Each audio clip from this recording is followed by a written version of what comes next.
క్రైస్తవులు మన గుర్తింపు ఎవరండి? మన తల్లిదండ్రులు. ఎక్కడికి వెళ్ళినా సరే నీ తల్లి ఎవరు, తండ్రి ఎవరు అని ప్రతి ఒక్కళ్ళు అడుగుతూనే ఉంటారు. అవును, మన గుర్తింపు ఎవరు? మన తల్లిదండ్రులు. అది ఈ లోకరీతి.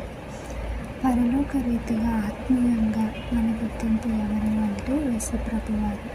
యేసుప్రభువారిని మనము మనుషుల ఎదుట ఒప్పుకోవాలి అని లేఖన భాగంలో కూడా వ్రాయబడి ఉంది.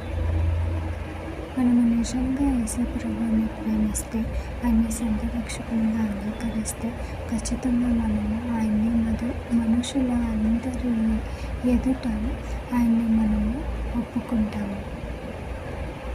ఇక్కడ లేఖన భాగ రీతిగా చూస్తే లూకా సువార్త 12వ అధ్యాయము 8-9 వచనములలో, మరియు నేను మీతో చెప్పినది ఏమనగా, నన్ను మనుషుల ఎదుట ఒప్పుకుని వాడెవడు మనుష్య కుమారుడు దేవుని దూతల ఎదుట వానిని ఒప్పుకొనును. మనుషుల ఎదుట నన్ను ఎరుగనను వానిని నేనును ఎరుగనని దేవుని దూతల ఎదుట చెప్పదను. ఇక్కడ మనము యేసుప్రభువుని మనుషుల ఎదుట ఒప్పుకుంటే పరలోక రాజ్యంలో యేసుప్రభువారు తన దూతల ఎదుట తిను నా కుమార్తె, ఈమె నా కుమార్తె, ఇతను నా కుమారుడని ఒప్పుకుంటారు. ఒకవేళ మనము మనుషుల ఎదుట యేసే నా దేవుడు, నిజ రక్షకుడు అని ఒప్పుకోవడానికి భయపడితే యేసుప్రభువారు తన దూతల ఎదుట, తండ్రి ఎదుట, దూతల ఎదుట ఈమె నా కుమార్తె, ఇతను నా కుమారుడు అని ఒప్పుకోడు.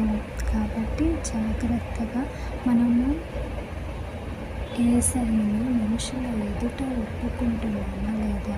యేసు నా తండ్రి, నా ఆత్మీయ తండ్రి, నా దేవుడు అని మనుషుల ఎదుట ఒప్పుకుంటున్నామా లేదా భయపడుతున్నామా అనేది మనము మన హృదయాన్ని పరిశీలన చేసుకొని పరీక్షించుకొని, ఒకవేళ ఒప్పుకోకపోతే ఇప్పటి నుండి నా